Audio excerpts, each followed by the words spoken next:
ഇന്ന് ജൂൺ 17 കർക്കിടകം ആരംഭിച്ചു. ഒരു ആയുർവേദ ഡോക്ടറുടെ അറിവ് എല്ലാവർക്കും ആവശ്യമാണ്. പ്രാഥമിക ദിനചര്യങ്ങളിൽ നിന്നും മാറ്റം വരുത്തേണ്ടത് നമ്മുടെ ആയുസ്സിനും ആരോഗ്യത്തിനും വലിയ ഗുണം ചെയ്യും. കർക്കിടക മാസത്തിലെ ചികിത്സാ രീതികളും ഭക്ഷണ ക്രമീകരണങ്ങളെക്കുറിച്ചും നമുക്കൊരു ഡോക്ടറോട് ചോദിക്കാം. കണ്ണാറ ഐക്യര ആയുർവേദ ക്ലിനിക്കിലെ ഡോക്ടർ ബിൻസി. ഇവിടുത്തെ ക്ലിനിക്കിൽ 2 ഡോക്ടർമാരുടെ സേവനം ലഭിക്കുന്നുണ്ട്. ഓരോ ദിവസവും കഴിയുന്നോറും നാടിന്റെ പ്രിയപ്പെട്ടവരായി മാറുകയാണ് ഡോക്ടർ ബിൻസിയും ഡോക്ടർ റഫ്ഖാനും. ഡോക്ടറെ നമസ്കാരം. കർക്കിടക മാസത്തിലെ പ്രാധാന്യത്തെക്കുറിച്ചും അതിന്റെ ചികിത്സാ രീതികളെ കുറിച്ചും ഒന്ന് അറിഞ്ഞാൽ കൊള്ളാമെന്നുണ്ട്. അതിനെക്കുറിച്ച് ഡോക്ടർക്ക് ഒന്ന് വിശദീകരിക്കാമോ? കേരളത്തിന്റെ ഭൂപ്രകൃതിയും കാലാവസ്ഥയുടെ പ്രത്യേകത അനുസരിച്ച് കേരളത്തിലെ കർക്കിടക ചികിത്സയ്ക്ക് വളരെയധികം പ്രാധാന്യമുണ്ട്. കൊല്ലവർഷത്തിലെ ഏറ്റവും അവസാനത്തെ മാസമാണ് നമ്മൾ കർക്കിടകം എന്ന് പറയുന്നത്. അതായത് വർഷ ഋതു അല്ലെങ്കിൽ റെയിനി സീസൺ. ഗ്രീഷ്മ ഋതുവിൽ നിന്ന്, അതായത് കൊടും വേനലിൽ നിന്ന് നമ്മൾ കർക്കിടകത്തിലേക്ക് വരുമ്പോൾ അല്ലെങ്കിൽ വർഷ ഋതുവിലേക്ക് വരുമ്പോൾ നമ്മുടെ ശരീരത്തിൽ ഒരുപാട് മാറ്റങ്ങൾ സംഭവിക്കുന്നുണ്ട്. നമ്മുടെ ശരീരബലം, അഗ്നിബലം, അതേപോലെ രോഗപ്രതിരോധ ശേഷി ഇവയെല്ലാം കുറയുന്നു. അതുപോലെ ത്രിദോഷത്തിലെ വാദം വളരെയധികം കൂടുന്നൊരു സമയം കൂടിയാണ്. അതുകൊണ്ട് തന്നെ നമ്മുടെ ശരീരത്തിലെ വേദനകൾ, പേശിവേദന, സന്ധിവേദന, കൈകാലുകളുടെ തരിപ്പ് ഇവയെല്ലാം വളരെ കൂടുതലായി കാണപ്പെടുന്നു. അതുപോലെ മഴയുടെയും തണുപ്പിൻ്റെയൊക്കെ പ്രഭാവം കൊണ്ട് കഫദോഷം വളരെയധികം കൂടുന്നുണ്ട്. അതുകൊണ്ട് തന്നെ അലർജി രോഗങ്ങൾ, ആസ്മ, കഫക്കെട്ട് മുതലായ രോഗങ്ങളും കൂടുതലായി കാണപ്പെടുന്നുണ്ട്. ഈ ഒരു സാഹചര്യത്തിലാണ് നമ്മൾ കർക്കിടക ചികിത്സയുടെ പ്രാധാന്യം മനസ്സിലാക്കേണ്ടത്. നമ്മുടെ ശരീരത്തിൽ അടിഞ്ഞുകൂടിയിട്ടുള്ള ടോക്സിൻസിന് അല്ലെങ്കിൽ വിഷാംശത്തെ പഞ്ചകർമ്മ ചികിത്സ വഴി പുറന്തള്ളുകയും അതുവഴി നമ്മുടെ ബോഡി ക്ലീൻ ആവുകയാണ് ചെയ്യുന്നത്. അതോടൊപ്പം തന്നെയുള്ള ഔഷധ സേവ, കർക്കിടക കഞ്ഞി എന്നിവയുടെ ഉപയോഗം കൊണ്ട് നമ്മുടെ ബോഡി ഒരുപാട് റെജുനേറ്റഡ് ആവുകയും ചെയ്യുന്നുണ്ട്. അപ്പോൾ ഈ കർക്കിടക ചികിത്സയിലൂടെ നമുക്ക് മെന്റലി ആൻഡ് ഫിസിക്കലി ഒരുപാട് സ്ട്രെങ്തൻ ആവാനായിട്ട് സാധിക്കും. എന്താണ് ഈ കർക്കിടക കഞ്ഞി? ഈ കർക്കിടക മാസത്തിലെ ആഹാരങ്ങൾ, ഏത് തരത്തിലുള്ള ആഹാരങ്ങളാണ് നമ്മൾ കഴിക്കേണ്ടത്? കർക്കിടക കഞ്ഞി എന്ന് പറഞ്ഞാൽ വളരെ ലഘുവായിട്ടുള്ളൊരു ആഹാരമാണ്. ഞാൻ നേരത്തെ പറഞ്ഞു, കർക്കിടകത്തിൽ നമ്മുടെ അഗ്നിബലം വളരെയധികം കുറഞ്ഞിരിക്കുന്ന ഒരു സമയമാണ്. അതുകൊണ്ട് തന്നെ നമ്മൾ ലഘുവായിട്ടുള്ള ആഹാരങ്ങൾ മാത്രമേ ആ സമയത്ത് കഴിക്കുക. കർക്കിടക കഞ്ഞിയിൽ ഒരുപാട് ഔഷധങ്ങൾ ചേർത്ത് നിർമ്മിക്കുന്ന ഒരു കഞ്ഞിയാണത്. അതിൽ കുറുന്തോട്ടി കഷായത്തിൽ നമ്മൾ ഞവരേരി വേവിച്ച് അതിൽ ബാക്കി ഔഷധങ്ങൾ ചേർത്തിട്ടാണ് അത് നിർമ്മിച്ചെടുക്കുന്നത്. അത് നമ്മുടെ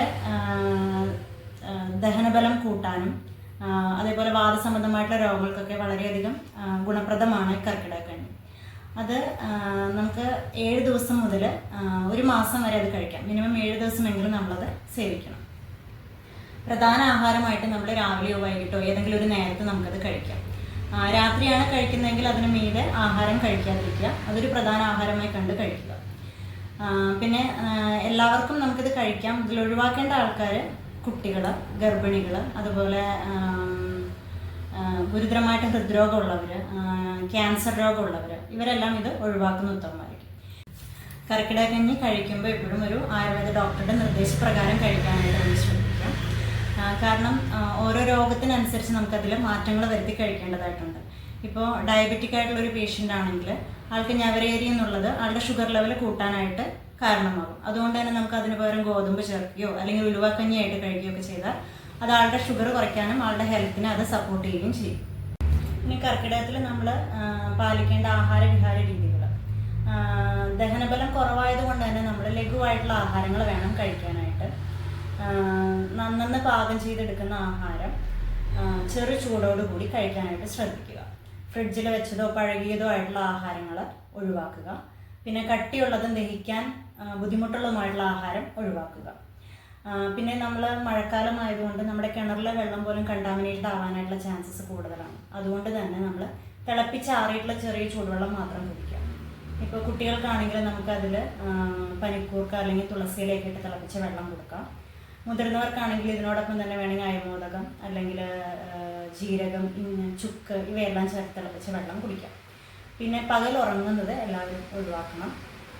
അതുപോലെ പതിവിൽ കവിഞ്ഞിട്ടുള്ള അധ്വാനം, അത് നമ്മുടെ ശരീരത്തിന് ബലം കുറവായതുകൊണ്ട് തന്നെ പതിവിൽ കവിഞ്ഞിട്ടുള്ള അധ്വാനം നമ്മൾ കുറയ്ക്കണം.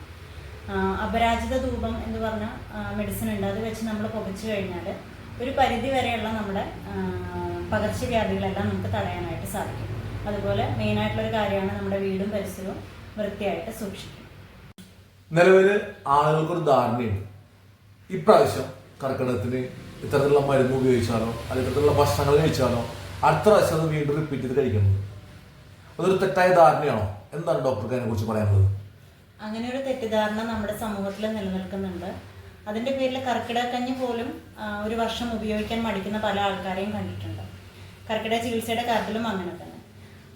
നമ്മൾ നമ്മുടെ ബോഡീനെ ഒരു വർഷത്തേക്കും കൂടി വേണ്ടിയിട്ട് പ്രിപ്പയർ ചെയ്യുക എന്നുള്ളതാണ് നമ്മൾ ഉദ്ദേശിക്കുന്നത്. നമ്മുടെ വീട്ടിലൊരു കാറ് കേടായി കഴിഞ്ഞാൽ നമ്മൾ റിപ്പയർ ചെയ്യും, അല്ലെങ്കിൽ അതിന് വേണ്ട സർവീസുകൾ നമ്മൾ കൊടുക്കും. അതുപോലെ നമ്മുടെ മനസ്സിനും ശരീരത്തിനും കൊടുക്കുന്ന ഒരു റിപ്പയർ അല്ലെങ്കിൽ മെയിൻ്റനൻസ് ആണ് കർക്കിടക ചികിത്സ കൊണ്ട് നമ്മൾ ഉദ്ദേശിക്കുന്നത്. ഇപ്പോൾ ഒരു വർഷം ചെയ്തതുകൊണ്ട് അടുത്ത വർഷം ഞാനത് ചെയ്തില്ലെങ്കിൽ എൻ്റെ ശരീരത്തിനെ ദോഷകരമായി ബാധിക്കുമെന്നുള്ളത് തെറ്റായ ധാരണയാണ്. നമുക്ക് എപ്പോഴാണോ നമ്മുടെ ശരീരത്തിന് റിപ്പയർ അല്ലെങ്കിൽ മെയിൻ്റനൻസ് ആവശ്യമെന്ന് തോന്നുന്നത് ആ സമയങ്ങളിൽ നമുക്കത് ചെയ്യാവുന്നതാണ്. ഡോക്ടർ ബിന്ദ്രാസ് ആയുർവേദിക്സിൻ്റെ കെമിക്കലുകളില്ലാത്തതും തികച്ചും പ്രകൃതിദത്തമായ രീതിയിൽ ആയുർവേദ മരുന്നുകളുടെ ഗുണങ്ങൾ ഉൾപ്പെടുത്തിക്കൊണ്ട് നമ്മളിവിടെ നിർമ്മിക്കുന്ന skin care, face care, lip care and hair care പ്രൊഡക്റ്റുകളും ഇവിടെ ലഭ്യമാണ്. ഇത് ഏലാദി ഫേസ് ക്രീം. നമ്മൾ ഏലാദി വെളിച്ചെണ്ണ ചേർത്തിട്ട് ഉണ്ടാക്കുന്ന സാധനമാണ്. ഇത് ഡീപ്ലി മോയ്സ്ചറൈസിങ് ആൻഡ് നറിഷിംഗ് ആണ്. അതുപോലെ സ്കിൻ ബ്രൈറ്റനിങ് ചെയ്യാനും വളരെയധികം നല്ലതാണ്. അലോ3 shampoo, good for dandruff and nourishing the scalp. Shea rich body lotion for young and glow skin. Nalpamaradi soap for natural glowing skin. Clear and glow face wash for acne and brightening the skin. Neem aloe vera soap for sensitive skin. Strawberry lip balm for dry and chapped lips. Aloe vera cucumber soap for younger and brighter skin. Kungumadi fairness cream for radiant youth skin. Lipstick for dry and pigmented lips. ഐക്യര ayurvedic ക്ലിനിക്കിൽ 5, 7, 14, 21 ദിവസത്തെ പാക്കേജുകളിലായി കർക്കിടക ചികിത്സ ലഭ്യമാണ്. എല്ലാവിധ പഞ്ചകർമ്മ ചികിത്സകളും കൂടാതെ പൊടിക്കിഴി, ഇലക്കിഴി, ഞവരക്കിഴി, ഉദ്വർത്തനം, കാടിക്കിഴി, പിഴിച്ചിൽ, shirodhara, തക്രധാരവസ്തി, steam Baat തുടങ്ങിയ ചികിത്സകളും ലഭ്യമാണ്.